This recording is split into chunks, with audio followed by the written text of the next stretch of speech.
नमस्कार और स्वागत है। आज हम जिन स्रोतों पर गौर कर रहे हैं वो हमें मौर्य साम्राज्य के बाद के भारत में ले जाते हैं। एक ऐसा दौर जो बड़ी राजनीतिक उथल-पुथल तो थी ही, साथ में जबरदस्त सांस्कृतिक और आर्थिक बदलाव भी हो रहे थे। बिल्कुल। ये दस्तावेज खासतौर पर कुषाण वंश पर रोशनी डालते हैं, जिन्होंने मध्य एशिया से आकर यहाँ एक बड़ा साम्राज्य खड़ा किया, और साथ ही उस युग के समाज, कला, धर्म, व्यापार की भी झलक देते हैं। कलिंग के राजा खारवेल पर भी बात करेंगे। हाँ, बिल्कुल।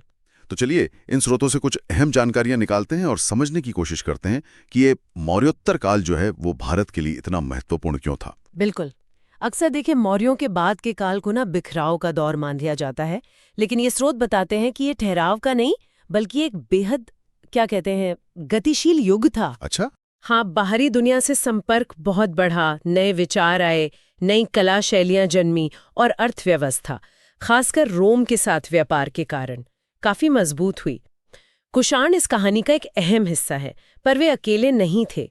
ये स्रोत जो लगते हैं जैसे किसी बड़े अध्ययन के नोट्स हों या कोई सारांश हो, ये हमें इसी जटिल और दिलचस्प तस्वीर को समझने में मदद करेंगे। तो शुरुआत कुषाणों से ही करते हैं। स्रोत बताते हैं कि ये मध्य एशिया के यूची या तोखारी कबीले से थे। हाँ, यूची। इनमें से एक शाखा जिसका नेता कुजुल कड़फिसस था, वो पहली शताब्दी ईस्वी के आसपास पश्चिमोत्तर भारत में आया। दिलचस्प बात यह है कि उसके शुरुआती सिक्कों पर यूनानी राजा हर्मियस की तस्वीर है। हाँ, इससे अंदाजा लगता है कि शायद उसने पहले यूनानियों के माताहित शुरुआत की होगी। उसने रोमन सिक्कों की नकल पर तांबे के सिक्के भी चलाए। लेकिन असली नींव किसने रखी? मतलब भारत में कुषाण सत्ता को मजबूती किसने दी? हाँ, वो श्रेय जाता है विम कड़फिसस को। कड़फिसस द्वितीय, उसी ने भारत में पहली बार बड़े पैमाने पर सोने के सिक्के जारी किए, और ये शायद उस वक्त की व्यापारिक जरूरत भी थी, चांदी में मिलावट वगैरह की वजह से भी। सोने के सिक्के पहली बार बड़े पैमाने पर? जी हाँ, और ये बहुत महत्वपूर्ण है कि उसके सिक्कों पर ही पहली बार शिव, नंदी और त्रिशूल की आकृतियां मिलती हैं। वो शैव था और उसने महेश्वर की उपाधि भी ली थी। महेश्वर यानी शिव का भक्त। बिल्कुल। मथुरा के पास माठ नाम की जगह से उसकी एक मूर्ति भी मिली है, सिंहासन पर बैठी हुई। तो ये दिखाता है कि वो अपनी सत्ता भी जमा रहे थे और साथ साथ यहाँ के धार्मिक प्रतीकों को भी अपना रहे थे। और फिर आता है सबसे मशहूर कुषाण शासक कनिष्क प्रथम, लगभग 78 ईस्वी से 101 ईस्वी तक। उसे दूसरा अशोक भी कहा गया है। हाँ, द्वितीय अशोक। गद्दी कर बैठते ही उसने उपाधि ली देवपुत्र, देवता का पुत्र। ये कहाँ से आई? लगता है ये चीनी सम्राटों की उपाधि स्वर्गपुत्र से प्रेरित थी, सत्ता को वैधता देने का एक तरीका। और इसी साल 78 ईस्वी में उसने एक नया संवत शुरू किया, जिसे आज हम शक संवत के नाम से जानते हैं। शक संवत, जो भारत सरकार भी इस्तेमाल करती है। कमाल है, उसकी राजधानियां दो थी, है ना, पेशावर और मथुरा। जी, पहली पेशावर यानी पुरुषपुर और दूसरी मथुरा। कनिष्क का शासनकाल कई मायनों में खास था। उसका साम्राज्य मध्य एशिया तक फैला हुआ था। हाँ, मैंने पढ़ा चीन के साथ भी उसका कुछ संघर्ष हुआ था। बिल्कुल। चीन के हान वंश के सेनापति थे पांचाओ। कनिष्क ने पहले उनसे विवाह का प्रस्ताव भेजा था राजकुमारी से, जिसे ठुकरा दिया गया। फिर लड़ाई हुई, पहले कनिष्क हारा, लेकिन बाद में उसने पांचाओ के उत्तराधिकारी को हराकर खोतान, काशगर, यारकंद जैसे इलाके चीन से छीन लिए। तो ये सिर्फ सैनिक जीत नहीं थी। नहीं, ये रेशम मार्ग के अहम हिस्सों पर नियंत्रण स्थापित करना भी था। इसका सीधा असर व्यापार और अर्थव्यवस्था पर पड़ा होगा। और कनिष्क बौद्ध धर्म का भी बड़ा संरक्षक था, है ना? जी। चौथी बौद्ध संगीति उसी के समय हुई थी। जी हाँ, कश्मीर के कुंडलवन में। उसके राजगुरु थे पार्श्व। उनकी सलाह पर अध्यक्षता की वसुमित्र ने, और उपाध्यक्ष थे प्रसिद्ध विद्वान अश्वघोष। अश्वघोष कहते हैं कनिष्क उन्हें पाटलिपुत्र से लाया था, साथ में बुद्ध का भिक्षा पात्र और एक अनोखा मुर्गा भी। हाँ, ऐसी कहानियां हैं। ये संगीति महायान बौद्ध धर्म के विकास के लिए एक मील का पत्थर थी। यहीं पर बौद्ध ग्रंथों पर टीकाएं लिखी गईं, जिन्हें विभाषा शास्त्र कहते हैं, वसुमित्र ने संकलित किया। कनिष्क का दरबार तो ज्ञान का केंद्र लगता है। कौन कौन थे वहां? अरे बड़े बड़े लोग थे। बौद्ध दार्शनिक जैसे अश्वघोष, जिन्होंने बुद्धचरित लिखी, वसुमित्र, और नागार्जुन, जिन्होंने माध्यमिक या शून्यवाद का दर्शन दिया। नागार्जुन, हाँ। फिर आयुर्वेद के महान आचार्य चरक थे, जिन्होंने चरक संहिता लिखी। वो कनिष्क के राजवैद्य थे। राजनीतिज्ञ मथर थे। यूनानी इंजीनियर एजिस सिलाउस का भी जिक्र है। मतलब दर्शन, चिकित्सा, राजनीति, इंजीनियरिंग, सब एक जगह। वाकई में। अच्छा, कनिष्क से बारे में जानकारी और कहाँ से मिलती है? अभिलेखों वगैरह से? हाँ, कई अभिलेख हैं, जैसे तक्षशिला का लेख, सारनाथ, कौशाम्बी के लेख, लेकिन सबसे महत्वपूर्ण है अफगानिस्तान से मिला रबातक अभिलेख। रबातक अभिलेख, हाँ सुना है। ये 1993 में मिला, बैक्ट्रियन भाषा और यूनानी लिपि में है। इसमें पहली बार कनिष्क और उसके पूर्वजों मतलब कडफिशियस शासकों के बीच का संबंध साफ तौर पर बताया गया है। इसमें शक संवत का भी जिक्र है और पाटलिपुत्र, साकेत, कौशाम्बी, चंपा जैसे कई भारतीय नगरों का भी। तो इससे उसके साम्राज्य के विस्तार का पता चलता है। बिल्कुल, और उसके सिक्के वो भी बहुत कुछ बताते हैं। उन पर आपको यूनानी देवता मिलेंगे, ईरानी मिलेंगे और भारतीय देवी देवता भी। जैसे कौन कौन? जैसे मेरो यानी सूर्य, मेयो यानी चंद्र, शिव, त्रिशूल और डमरू के साथ यहाँ तक कि सुमेरियन देवी नाना भी। कमाल है। और बुद्ध, हाँ, सबसे खास बात, बुद्ध की पहली इंसानी शक्ल वाली मूर्ति या आकृति कनिष्क के सिक्कों पर ही मिलती है। प्रभामंडल के साथ खड़ी हुई मूर्ति और नीचे यूनानी में बोद्धो लिखा हुआ। अच्छा, ये तो कला और धर्म दोनों में एक बहुत बड़ा मोड़ रहा होगा। निश्चित रूप से बुद्ध को एक अलौकिक व्यक्ति के रूप में दिखाने की शुरुआत यहीं से मानी जा सकती है। मैत्रेय बुद्ध और ईरानी अग्नि देवता अतश का अंकन भी पहली बार उसी के सिक्कों पर हुआ। कनिष्क के बाद कौन महत्वपूर्ण शासक हुआ? वाशिष्क का नाम आता है, फिर हुविष्क, लगभग 106 से 138 ईस्वी। हुविष्क के समय में एक बड़ा बदलाव हुआ। सत्ता का केंद्र पेशावर से मथुरा आ गया। मथुरा? तो इसका असर सिक्कों पर भी दिखा होगा। हाँ बिल्कुल, हुविष्क के सिक्कों पर हिंदू देवी देवताओं की संख्या और विविधता बहुत बढ़ जाती है। शिव, स्कंद, विष्णु, सींग वाली उमा, संकर्षण वासुदेव, कार्तिकेय, यहाँ तक कि हरिहर, शिव और विष्णु का मिला जुला रूप। चतुर्भुजी विष्णु की आकृति भी मिलती है। यानी हिंदू देवी देवताओं का प्रभाव बढ़ रहा था। लगता तो यही है। शायद मथुरा की राजधानी बनने और स्थानीय धार्मिक परंपराओं का असर था। ये कुषाणों के भारतीय समाज में और गहरे घुलने मिलने का संकेत है। और हुविष्क के समय का एक मथुरा लेख ये भी बताता है कि श्रेणियां मतलब व्यापारियों के संग बैंक का काम करती थीं। बैंक का काम कैसे? जैसे आटा पीसने वालों की एक श्रेणी का उल्लेख है जो लोगों से पैसा जमा लेती थी और उस पर ब्याज देती थी। वाह, ये तो काफी विकसित अर्थव्यवस्था लगती है। बिल्कुल। फिर वासुदेव प्रथम आया, लगभग 192 से 232 ईस्वी। ये कनिष्क के वंश का अंतिम महान शासक माना जाता है। उसका नाम ही देखिए, पूरी तरह भारतीय है। हाँ, वासुदेव।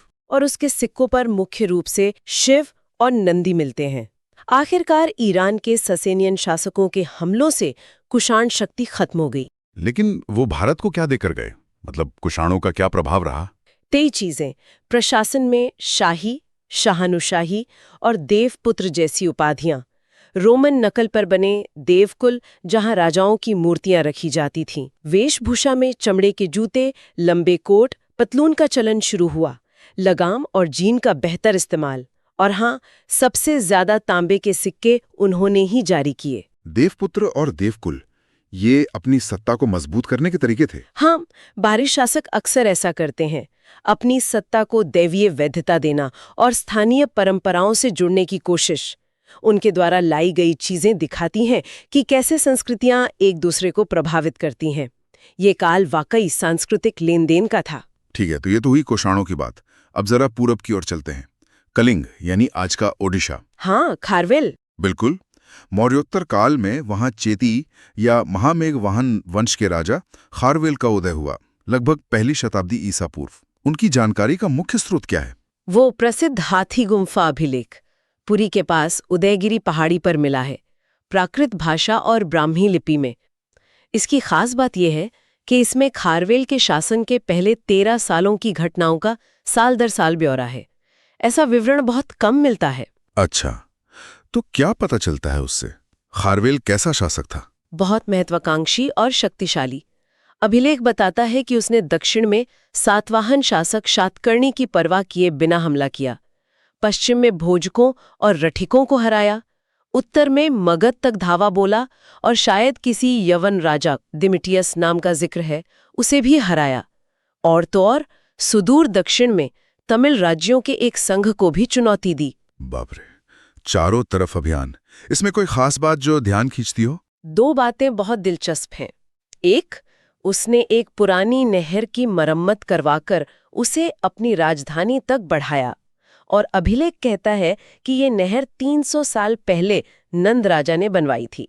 300 साल पहले? हाँ, नंद राजा, महापद्मनंद? शायद वही। और दूसरी बात, उसने मगध पर हमला करके कलिंग की जिन प्रतिमा वापस हासिल की। ये जैन तीर्थंकर की मूर्ति थी जिसे वही नंद राजा 300 साल पहले मगध ले गया था। अच्छा, हाँ तो मतलब 300 साल पुराना बदला लिया? हाँ, कह सकते हैं। ये दोनों घटनाएं नहर और जिन प्रतिमा दिखाती हैं कि खारवेल कैसे इतिहास का इस्तेमाल कर रहा था अपनी सत्ता और कलिंग के गौरव को स्थापित करने के लिए। 300 साल पुराने अपमान का बदला लेना, नंदों के काम को आगे बढ़ाना या उलटना, ये सब उसकी राजनीतिक सूझबूझ दिखाता है। वो जैन धर्म का अनुयायी भी था और उसने जैन भिक्षुओं के लिए उदयगिरी और खंडगिरी में बहुत सी गुफाएं भी बनवाई। चलिए, अब मौर्योत्तर काल के समाज पर आते हैं। हमने बात की कि इस समय बहुत सारे विदेशी आए, यवन, शक, पहलव, कुषाण, और यहीं बस गए। हाँ, जिसे आत्मसातीकरण कहा गया है, ये बड़े पैमाने पर हुआ। तो इससे जो पारंपरिक वर्ण व्यवस्था थी उस पर तो असर पड़ा होगा? बिल्कुल पड़ा। समाज के नियम बनाने वालों मतलब स्मृतिकारों के सामने चुनौती थी कि इन विदेशियों को कहाँ फिट किया जाए। इसी दौर में आपद धर्म का सिद्धांत आया, यानी संकट काल में कोई भी वर्ण दूसरे का काम कर सकता है, थोड़ी छूट मिली। और इन विदेशियों को क्या कहा गया? मतलब वर्ण व्यवस्था में उन्हें कहाँ रखा? ये बड़ा दिलचस्प है। मनुस्मृति जैसे ग्रंथ कहते हैं कि ये शक, यवन वगैरह पहले क्षत्रिय थे, लेकिन उन्होंने अपने धार्मिक कर्मकांड छोड़ दिए, ब्राह्मणों का आदर नहीं किया, तो वो व्रात्य क्षत्रिय बन गए। हाँ, व्रात्य क्षत्रिय यानी गिरे हुए या पतित क्षत्रिय। हाँ, कुछ वैसा ही। और धीरे धीरे शूद्रों की श्रेणी में आ गए। ये उन्हें पूरी तरह बाहर रखने के बजाय व्यवस्था के अंदर ही कहीं समायोजित करने की एक कोशिश थी। भगवत पुराण तो कहता है कि विष्णु की पूजा करके ये पवित्र हो सकते हैं। अच्छा, और महिलाओं की स्थिति कैसी थी इस दौर में? थोड़ी विरोधाभासी लगती है। एक तरफ मनु जैसे कहते हैं, यत्र नार्यस्तु पूजयते रमन्ते तत्र देवता, जहां नारी की पूजा होती है वहां देवता रमण करते हैं, मां के रूप में सम्मान था। लेकिन दूसरी तरफ विधवाओं के लिए कठोर नियम थे, जैसे मुंडन की बात। नियोग प्रथा यानी संतान के लिए देवर से संबंध का उल्लेख है, पर मनु ने उसे पशु धर्म कहकर निंदा भी की है। बाल विवाह भी होता था शायद? हाँ, बाल विवाह के प्रमाण मिलते हैं, पर सती प्रथा आम नहीं थी। अलग अलग वर्णों के मेल से जो संतानें होती थीं, वर्ण संकर, उनके लिए भी नियम बनाए गए। मनुस्मृति में 60 तरह की ऐसी जातियों का जिक्र है। लेकिन एक अच्छा बदलाव भी हुआ था शायद शूद्रों की स्थिति में। हाँ, ये जरूर हुआ। इस काल में व्यापार और शिल्प काफी फला फूला, तो जो शूद्र वर्ण के कुशल कारीगर थे, शिल्पी थे, उनकी आर्थिक स्थिति बेहतर हुई, उनकी सामाजिक प्रतिष्ठा भी बढ़ी। इससे वैश्य और शूद्रों के बीच की जो दूरी थी वो कुछ हद तक कम हुई। तो मतलब समाज में उथल पुथल भी थी और बदलाव भी आ रहे थे। बिल्कुल, बाहरी दबाव, अंदरूनी बदलाव, समाज इन सबके साथ तालमेल बिठाने की कोशिश कर रहा था। नियम बन रहे थे, बदल रहे थे, एक जटिल दौर था ये। अब आते हैं कला पर। मौर्योत्तर काल, खासकर कुषाण युग, मूर्तिकला के लिए बहुत अहम माना जाता है। दो खास शैलियां थीं, है ना? गांधार और मथुरा। जी हाँ, गांधार और मथुरा दोनों लगभग एक ही समय विकसित हुई, पर दोनों में काफी अंतर था। पहले गांधार शैली के बारे में बताइए। ये कहाँ विकसित हुई और क्या खासियत थी? गांधार शैली पश्चिमोत्तर भारत में, मतलब आज के पाकिस्तान अफगानिस्तान वाले इलाके में फली फूली। इस पर यूनानी रोमन कला, जिसे हेलेनिस्टिक आर्ट कहते हैं, उसका गहरा प्रभाव था। इसीलिए इसे इंडो ग्रीक या ग्रीको बुद्धिस्ट आर्ट भी कहते हैं। तो मूर्तियां दिखती कैसी थीं? विषय तो ज्यादातर बौद्ध धर्म से जुड़े थे, बुद्ध, बोधिसत्व, लेकिन बनाने का ढंग यूनानी था। मूर्तियां बहुत यथार्थवादी होती थीं। शरीर की बनावट, मांसपेशियों, कपड़ों की सिलवटों को बड़े ध्यान से उकेरा जाता था। अक्सर बुद्ध का चेहरा यूनानी देवता अपोलो जैसा लगता है। इसमें काले स्लेटी पत्थर का इस्तेमाल होता था। और हाँ, बुद्ध के सिर के पीछे जो प्रभामंडल या हेलो देखते हैं, उसकी शुरुआत यहीं से हुई। अच्छा, और मथुरा शैली, वो इससे अलग कैसे थी? मथुरा शैली, जैसा नाम से ही जाहिर है, मथुरा और उसके आसपास विकसित हुई, और ये पूरी तरह से भारतीय शैली थी। इसमें लाल रंग के चित्तीदार बलुआ पत्थर का इस्तेमाल होता था जो मथुरा के आसपास मिलता है। इसमें क्या खास था? इसकी सबसे बड़ी खासियत ये है कि बुद्ध की पहली मूर्ति संभवतः इसी शैली में बनी। यही नहीं, हिंदू देवी देवताओं जैसे विष्णु, शिव, लक्ष्मी, दुर्गा और जैन तीर्थंकरों की मूर्तियां भी पहली बार बड़े पैमाने पर इसी शैली में बनना शुरू हुईं। तो मतलब मथुरा शैली का दायरा ज्यादा व्यापक था, हिंदू, बौद्ध, जैन तीनों के लिए। बिल्कुल। इसमें गांधार जैसी बाहरी यथार्थवादिता के बजाय मूर्तियों में आंतरिक आध्यात्मिकता, शांति और भाव पर ज्यादा जोर था। चेहरे पर मुस्कान दिखती है, इसमें नग्नता का अभाव है। लोक कला के तत्व जैसे यक्ष यक्षिणी की मूर्तियां वो भी इसमें खूब बनी। इसका विकास आगे गुप्त काल में और भी ज्यादा हुआ। तो अगर संक्षेप में कहें तो गांधार कला यथार्थवादी और बाहरी प्रभाव वाली थी, जबकि मथुरा कला आदर्शवादी और स्वदेशी थी। हाँ, मोटे तौर पर कह सकते हैं। गांधार शारीरिक सौंदर्य पर बल देती थी, मथुरा आध्यात्मिक भाव पर। दोनों शैलियां उस युग के सांस्कृतिक संगम और कलात्मक ऊर्जा का बेहतरीन उदाहरण है। और मूर्तियों के अलावा स्तूप, चैत्य, विहार भी बने, जैसे कार्ले का मशहूर चैत्य जो सातवाहन काल का है। धर्म के क्षेत्र में क्या चल रहा था इस समय? कई बड़े बदलाव आ रहे थे। एक तो भागवत धर्म यानी विष्णु की भक्ति काफी लोकप्रिय हो रही थी, और इसी से जुड़ा है अवतारवाद का सिद्धांत कि विष्णु धरती पर अलग अलग रूपों में अवतार लेते हैं। इसका पूरा विकास तो गुप्त काल में हुआ, पर शुरुआत यहीं हो रही थी। और बौद्ध धर्म में? बौद्ध धर्म में महायान शाखा का उदय और विकास हुआ। इसमें बुद्ध को लगभग ईश्वर जैसा माना गया, उनकी पूजा होने लगी और बोधिसत्वों की पूजा का भी चलन शुरू हुआ। मतलब वो लोग जो बुद्ध बनने की राह पर है, पर दूसरों की मदद के लिए रुक गए हैं। तो पुरानी वैदिक देवता पीछे हट रहे थे। हाँ, इंद्र, वरुण, अग्नि जैसे वैदिक देवताओं की जगह ब्रह्मा, विष्णु, महेश की त्रिमूर्ति ज्यादा महत्वपूर्ण हो गई। और दिलचस्प बात यह है कि विदेशी शासकों ने भी भारतीय धर्मों को अपनाया या संरक्षण दिया। जैसे हमने विमकटफीसिस शैव की बात की। हाँ, और कोई उदाहरण? शक क्षत्रप थे शोडास। उनके मथुरा के पास मोराकूप लेक में पंचवीरों यानी कृष्ण, बलराम और उनके परिवार के अन्य सदस्यों की मूर्तियों और मंदिर का जिक्र है। और सबसे प्रसिद्ध उदाहरण है यूनानी राजदूत हेलियोडोरस का। हेलियोडोरस, हाँ, बेसिन नगर का गरुड़ स्तंभ। बिल्कुल, उसने विदिशा यानी बेसिन नगर में गरुड़ स्तंभ बनवाया और खुद को भागवत यानी विष्णु का भक्त घोषित किया।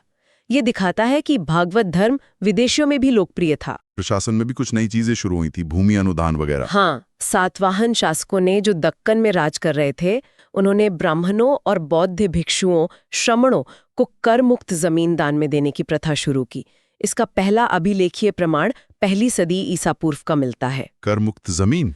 और बाद में क्या हुआ कि सिर्फ जमीन ही नहीं, बल्कि उस जमीन पर शासन करने का अधिकार, मतलब टैक्स वसूलने और प्रशासन चलाने का अधिकार भी दान लेने वाले को दे दिया गया। ओहो, तो इससे तो राजा की ताकत कम हुई होगी। बिल्कुल। इतिहासकारों का मानना है कि यहीं से धीरे धीरे सामंतवाद की प्रक्रिया की शुरुआत हुई।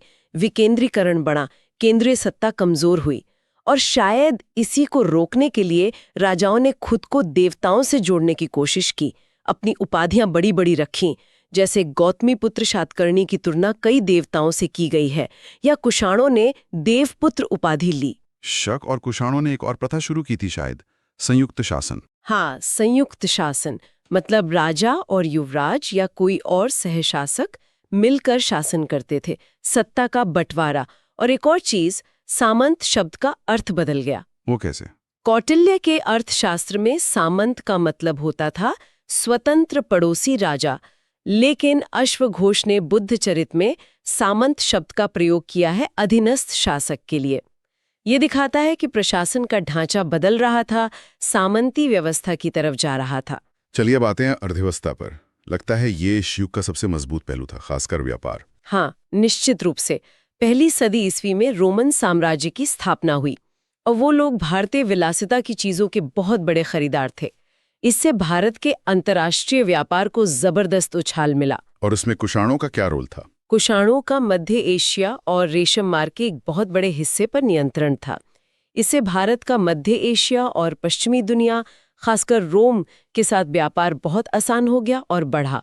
उन्हें रेशम मार्ग से भारी टैक्स भी मिलता था। और समुद्री व्यापार? उसमें भी क्रांति आई। लगभग इसी समय कहते हैं कि हिप्पोलिस नाम के एक यूनानी नाविक ने मानसूनी हवाओं के चलने की दिशा और समय का पता लगा लिया। अच्छा, तो इससे क्या फायदा हुआ? इससे अरब सागर के पार आना जाना बहुत तेज, नियमित और सुरक्षित हो गया।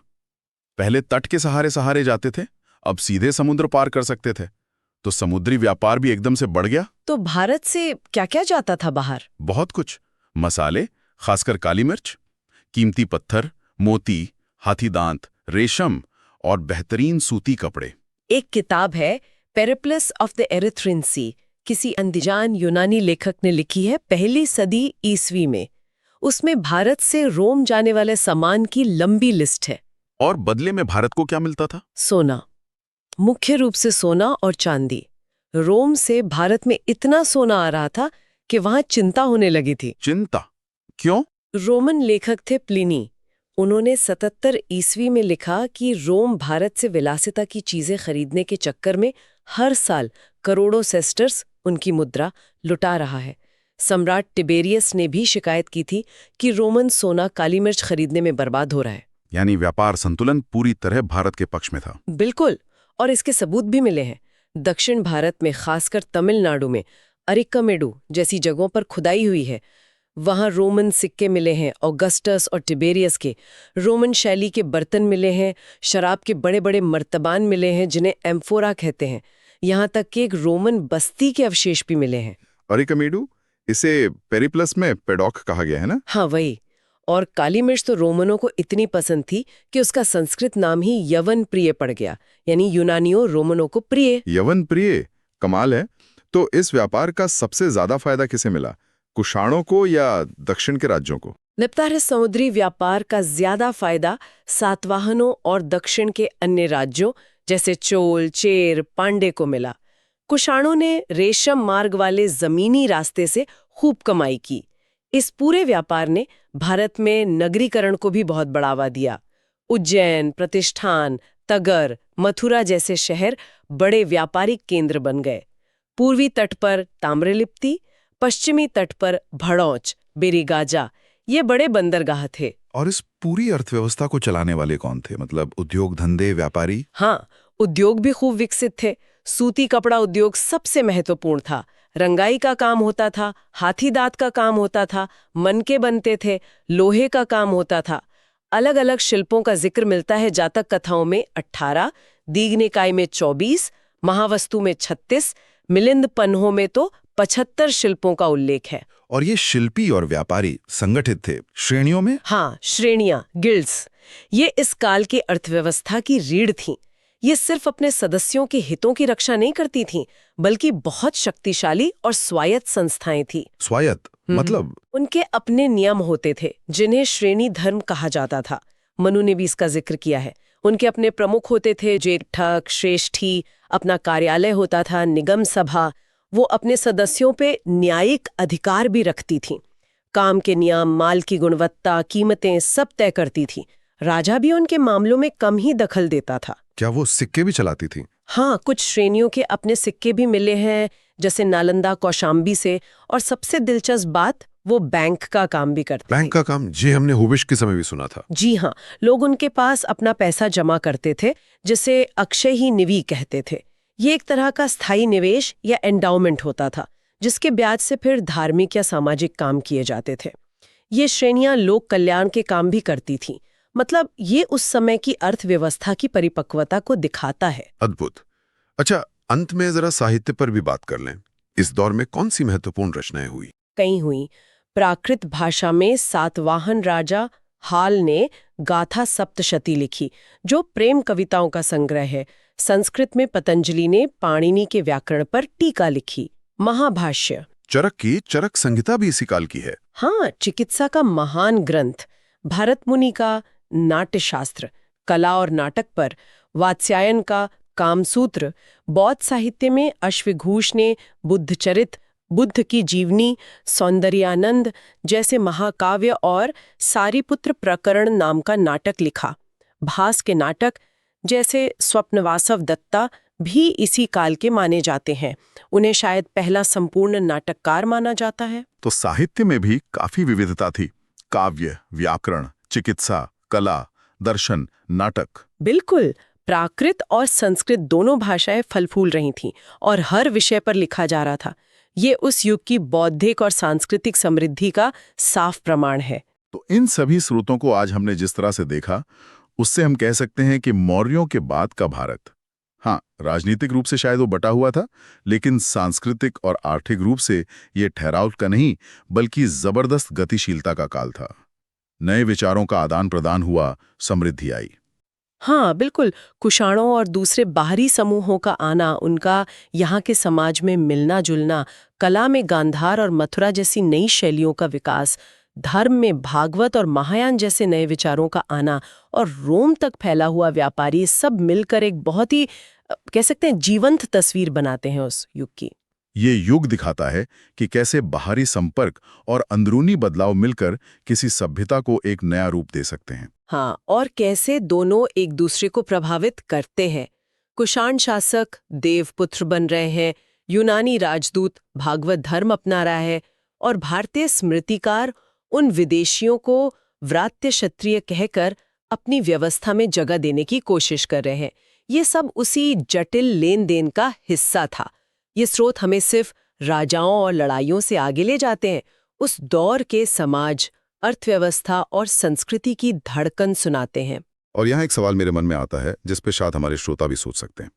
हमने देखा कि कैसे बाहरी शासकों ने भारतीय उपाधियां, धर्म, प्रतीक अपनाए और कैसे भारतीय समाज ने भी नियमों में बदलाव करके उन्हें किसी न किसी तरह अपने ढांचे में जगह दी। तो सोचने वाली बात यह है कि जब संस्कृतियां इस तरह मिलती हैं तो ये घुलने मिलने की जो प्रक्रिया होती है, ये किसे ज्यादा बदलती है, जो अपना रहा है उसे या जिसे अपनाया जा रहा है उसे? बहुत अच्छा सवाल है। शायद दोनों ही बदलते हैं और इसी बदलाव से शायद इतिहास आगे बढ़ता है। खैर, इस पर विचार किया जा सकता है।